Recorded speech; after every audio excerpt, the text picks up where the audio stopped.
I guess I'm running with it. Does it sound okay? Can you hear me? First of all, welcome everyone. I mean, this is an extraordinary group here.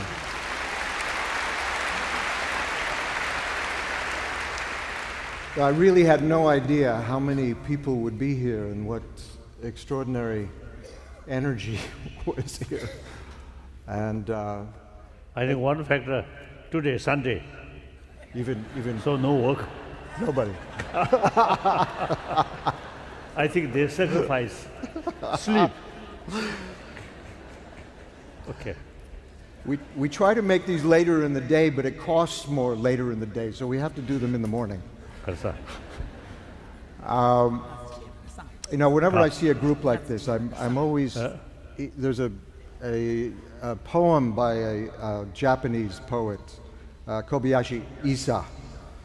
A very simple poem that under cherry trees there are no strangers.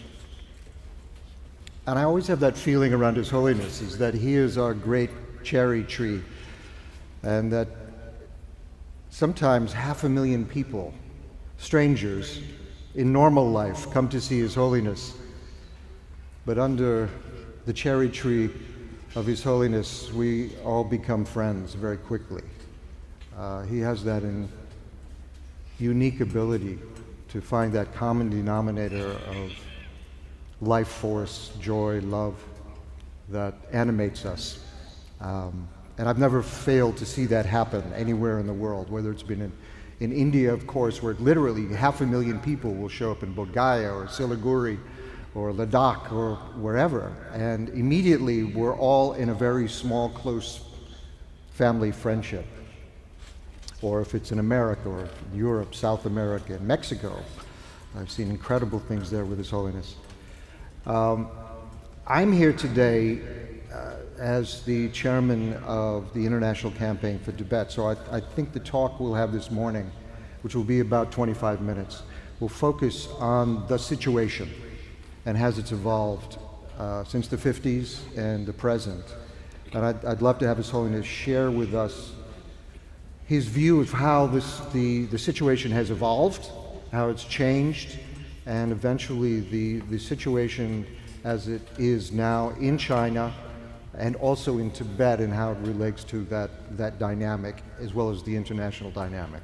I think if we have time, I'd like to get into also His Holiness's feelings about this rather crude form of nationalism which we're seeing evolve around the world now. It's very unpleasant and crude nationalism, tribalism. So we'll see how far we get in this talk. We have about 25 minutes.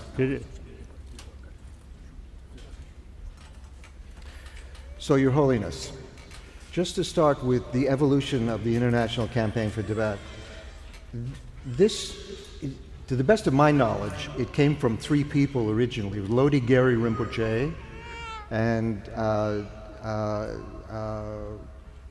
Van Walt was in that first group too, and Michel Bohana came to you with an idea, probably in around 1988.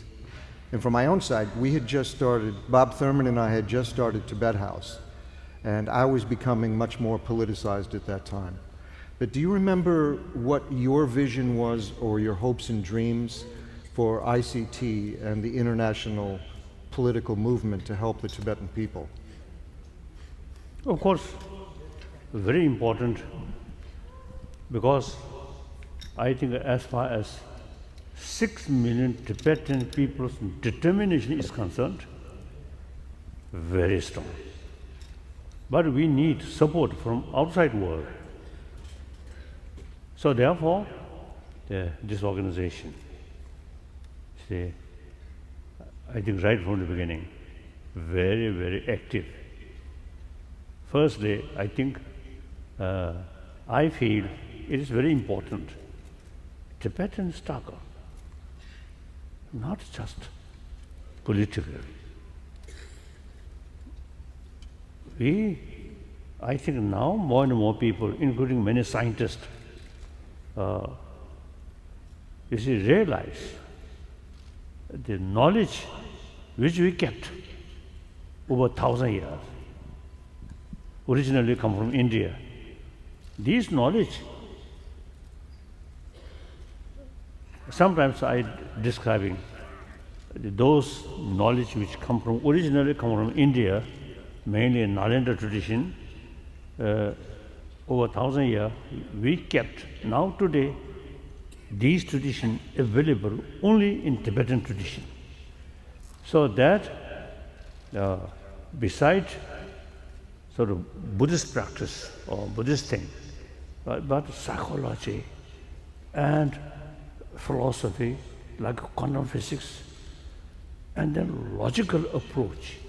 These things I consider, I think, the treasure of world, I think. So therefore, Tibetan issue very much related with that. If Tibetan issue is just political, then I will not, already now, I think some of them may know, 2001, I retired from political responsibility. All political sort of matter was carried by elected political leadership. So I retired. But as far as the responsibility for preservation of Tibetan Buddhist culture, this ancient Nalanda tradition, I really feel something really worthwhile to preserve. And there is real potential to share more human beings. So I think my very concept, the sense of responsibility or global responsibility, this actually come from, you see, the Buddhist tradition. Mm-hmm. We always say entire sentient being as a mother sentient being. So this organization, also ICT, very, very helpful. You see, make clear about Tibetan issue. So it is very, very useful. Thank you, and including you yourself. Right from the beginning, you really, I think, fully involved by yourself. So I really appreciate. Thank you. Thank you. Thank you.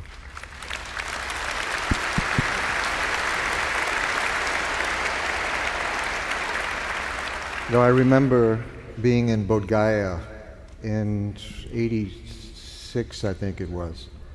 His Holiness, I met him in Dharamsala in 1982, and I had been a student of Zen at that time, Japanese Buddhism, and it completely captured me, and I had a daily Buddhist practice, which was a wonderful thing to establish. But when I met His Holiness in the Tibetan community in Dharamsala, my life radically changed, obviously. And I saw the fullness of the possibilities of taking the teachings of the Buddha very seriously in the 360 degrees of what his teaching was, and that the ability to completely transform one's mind and one's life we were capable of that kind of incredible and complete transformation. So it certainly set me on a path. But when we met, I remember very clearly in 1986, and I was on my way leaving Bodh Gaya, and I was brought to your rooms, and you said to me at that point, you know, we need a lot of help, us Tibetans, and we need to rely on our friendships in the rest of the world. And I think it was in those years where you realized that the Tibetan dilemma, the paradigm, had to be internationalized to really help the people inside of Tibet, that it couldn't be kept as a small dialogue within Asia, that it had to be internationalized. And that really was the root of the impulse to create International Campaign for Tibet, which what Siring Jampa has just said, we have offices all over the world now, and I think are doing extraordinary work. Your Holiness, could you talk to us? There's so little that we know about what's going on inside of Tibet and the lives of Tibetans inside of Tibet and how that has evolved. When you left in 1959, obviously there was chaos. No one knew exactly what was going to happen at that point. And could you describe a little bit about your thinking as you left Tibet in 1959 and went into exile in India, what you saw as the future of Tibetans in exile, but also the ones who had to remain inside of Tibet? Last 60 years, it's a situation sometimes very serious, and including torture, killing, very, very serious, but sometimes a little bit comparatively more lenient. For example, during Cultural Revolution, or just before Cultural Revolution, around 56, the open revolt started from eastern Tibet, Kham, Lizang. Then that also the crisis spread Amdo area, northeast Tibet, 1958. So a lot of people killed. Many people, arrest. So I think early 80, my was a direct contact with Chinese government. As a result, you see, we have the opportunity to send some fact-finding mission. So after they returned, they told me some of their own village, the male population much reduced because of killing, fighting. So very sad, but then after Cultural Revolution, particularly when Hu Yanpang became party secretary, then things really much change. So then after Hu Yanpang, in China proper, eventually Tiananmen event happened. So then their policy become more hardliner. So in Tibetan area also, then some of these hardliner, they are very short-sighted, narrow-minded. So they, in their eye, separate Tibetan identity, including language and religious Buddhist knowledge, they consider source of threat of separation. So accordingly, they really carry systematic policy. In many areas, they restriction study Tibetan. And then these bigger monastery, you see, they start political education. So very difficult. But then, more suppressive policy, Tibetan become more harder, including younger generation. So then, during Jiang Zemin president, then we developed some direct contact. And comparatively, things a little better. So like that, sometimes, say, Kasota, much difficult, sometimes a little bit better. But economy is concerned. Now, in many Tibetan area, new buildings, new house, and also I think economy facility, I think improve. That's also good. Now my main concern is the environment issue.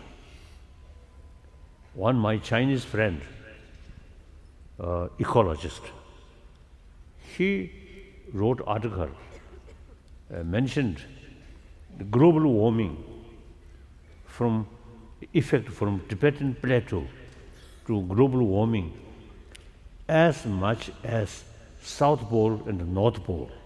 So he described Tibetan plateau is third pole. So we really need special sort of care about environment. And then some Indian ecologists, they say Tibet high altitude and dry climate once damage the ecology, it take longer for revival, recovery by nature. Therefore, it is very important to take special care. I usually say telling my Indian friend, we are supplier of water to millions of Indians, whole northern India, and also China also, like Yellow River, and then Mekong River, also through Vietnam. And then some river which go to India. All these, ultimate source is Tibet. So taking care. Now already there are signs the snowfall reduce. And even Dharamsala, 1960, summer I come to Dharamsala as the government of India arranged. That winter, lot of snowfall. Then each year, less. Now these days, during winter, snowfall in my place was very less, except in high mountains. So there's clear sign of global warming. You should know that Dharamsala is, in the winter, is one of the coldest places on the planet. And also the rainfall. The precipitation in Dharamsala is off the scale, but it has radically changed in the last 10 years, 15 years. Right. So after I retirement from political responsibility,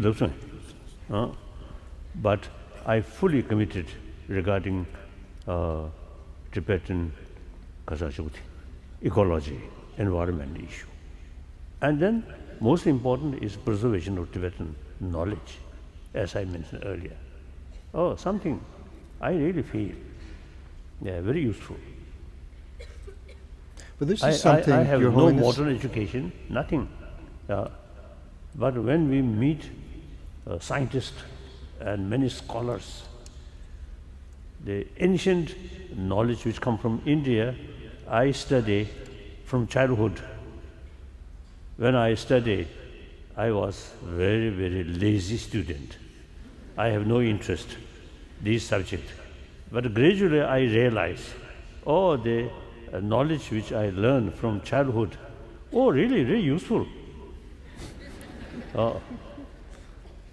So my translator, he ex-monk, so he also find this very useful.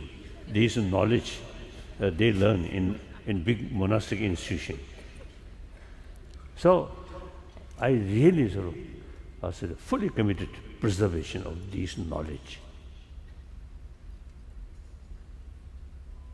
Now, fortunately, now China become, I think, the biggest number of Buddhist population.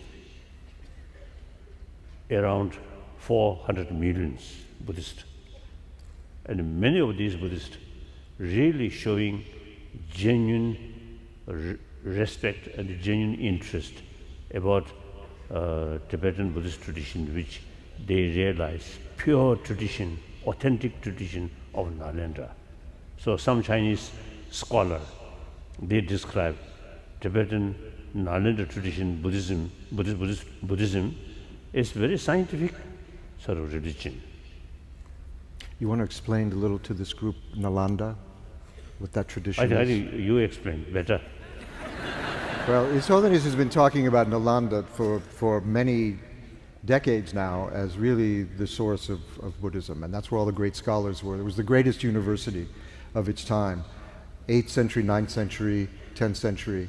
The greatest minds of Asia came to Nalanda to study, and it was a vast university, walled city university.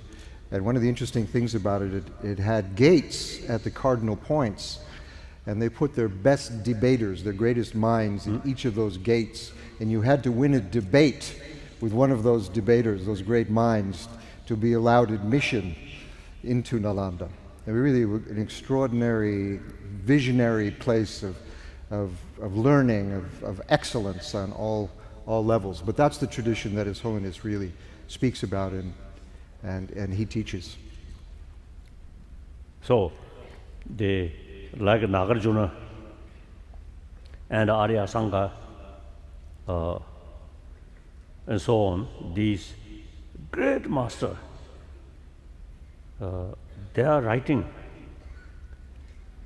we still use as a textbook, we study.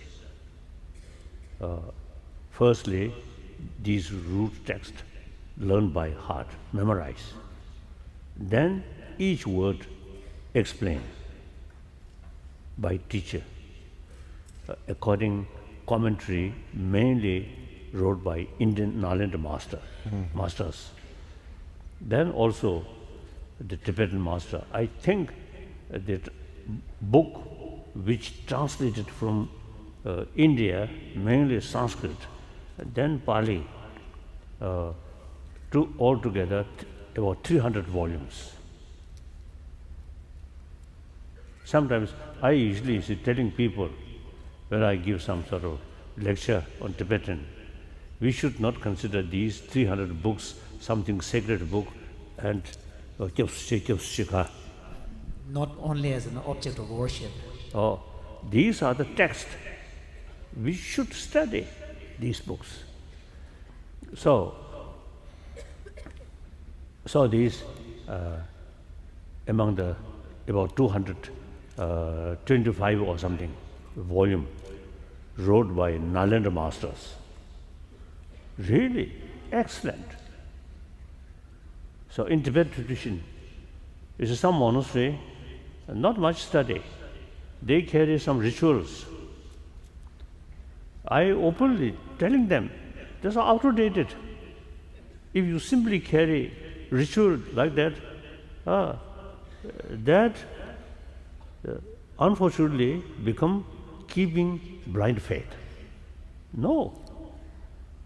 Now reasoning, debate, very important. So about now more than I think 40 years,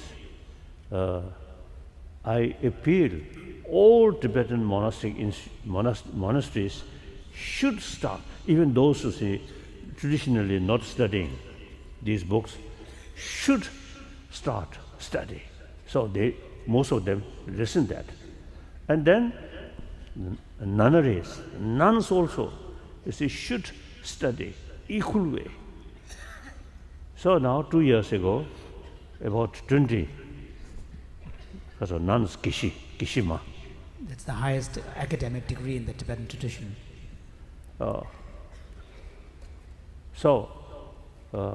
Then now really one good news, the whole Himalayan, the Buddhist population, they set up one committee. Their goal is try to each monastery in Himalayan range should be learning center. Wonderful, wonderful. So therefore, now these things, whether you are believer or non-believer, or believe different religion, okay, that's personal matter.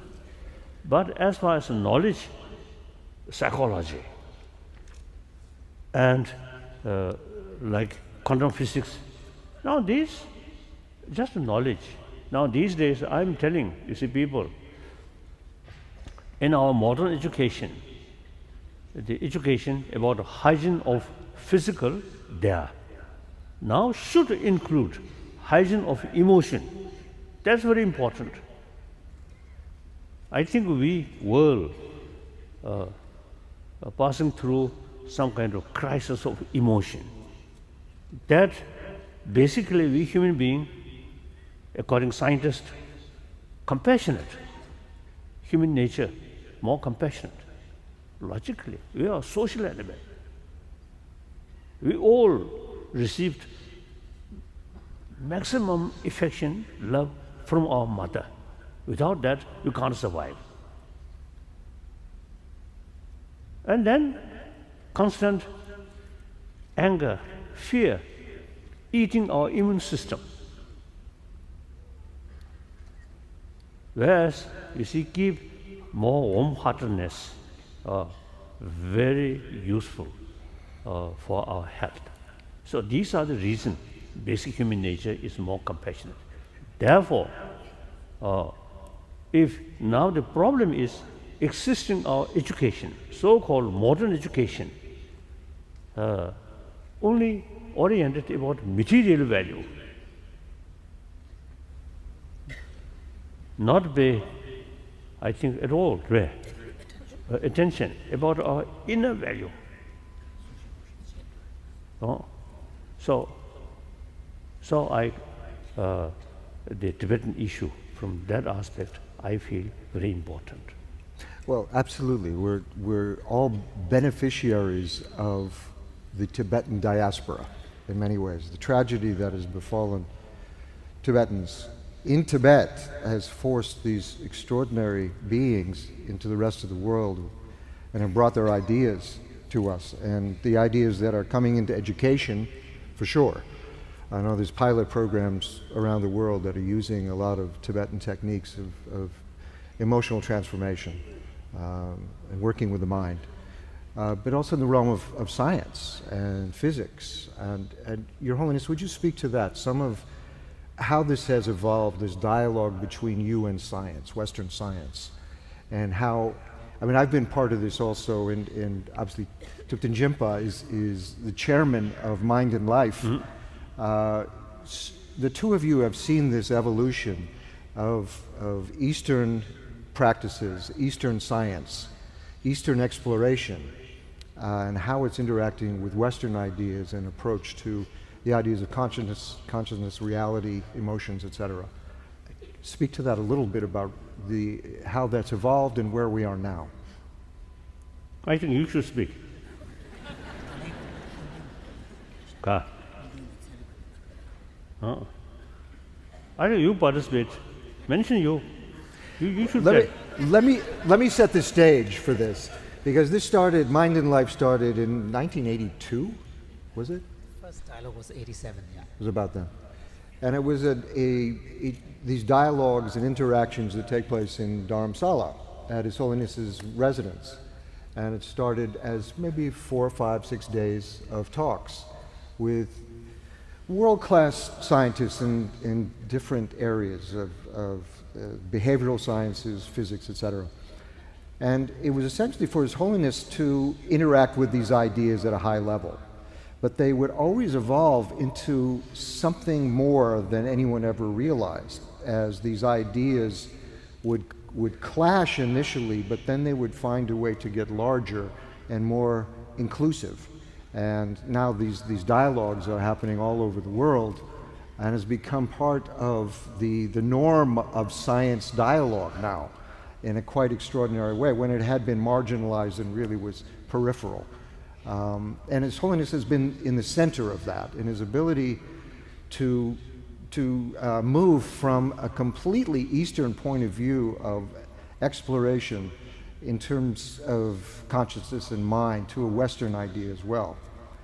I'm curious, and we don't have that much more time, but the sticking block between Eastern sciences and Western sciences is, can there be consciousness outside of the brain, outside of material reality? And this is always comes to this point with you and scientists where you agree to disagree. But how do you think that we'll ever be able to bridge that distance?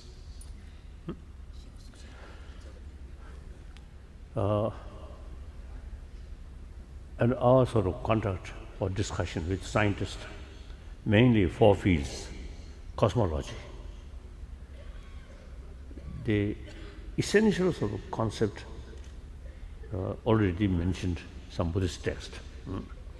All galaxies is to come from 5 elements, then dissolve into the space.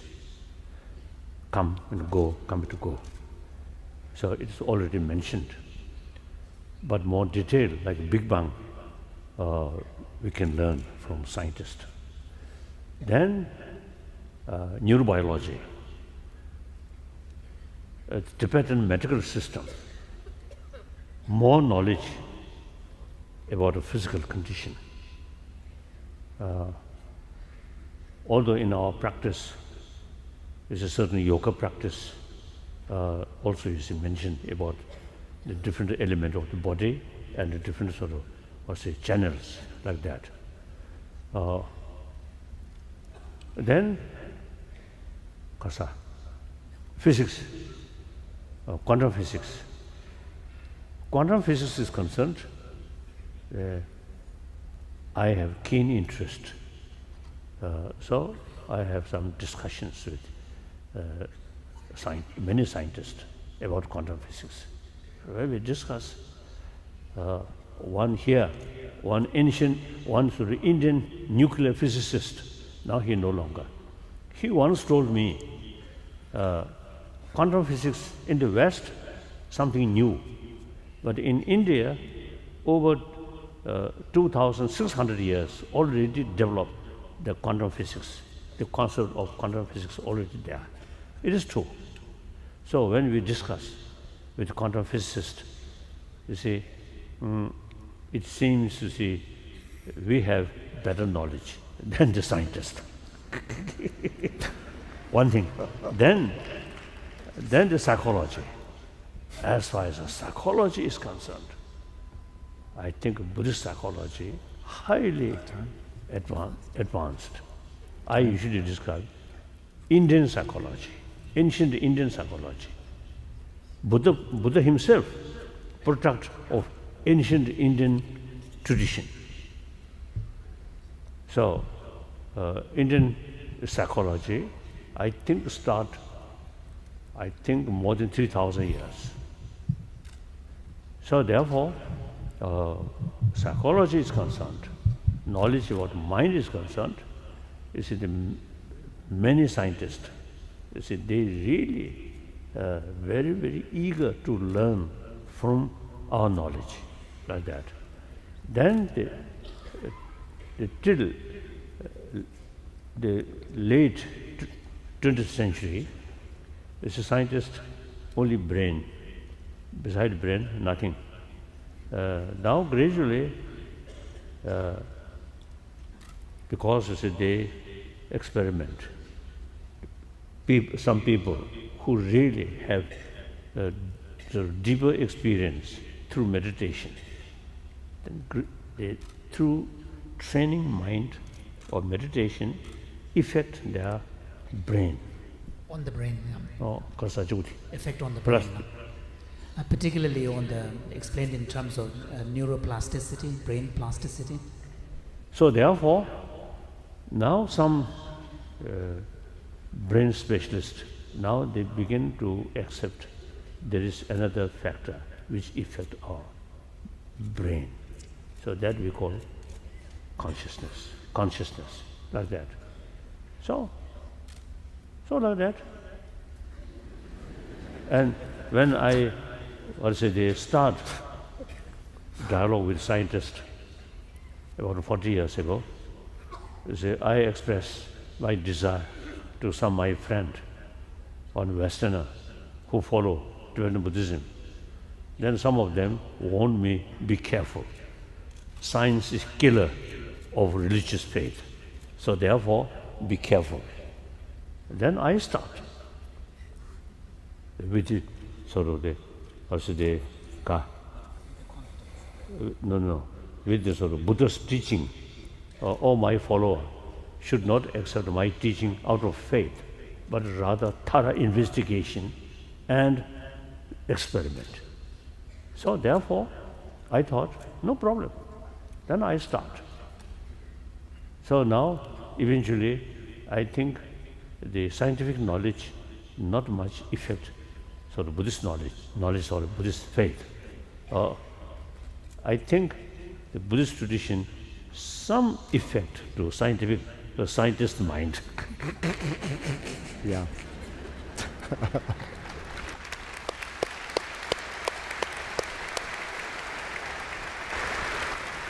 All right, we're unfortunately being told our time is up. I could do this forever and ever and ever. But His Holiness has given us, I think, almost half an hour of His very precious time, which we thank Him for. There's so much more to talk about. I would ask everyone here to please remember the people inside of Tibet and how difficult their lives are right now. Yes. Please think about them. Please see if there's some way that you can help them. The International Campaign for Tibet is a vehicle that you can trust, that will help them inside and outside of Tibet. So please keep those Tibetans in your thoughts and in your hearts. And Your Holiness, thank you so very, very, very much. I know you're about to start your public talk. Darwe. Oh. Yeah. It's all one talk to His Holiness. It doesn't matter.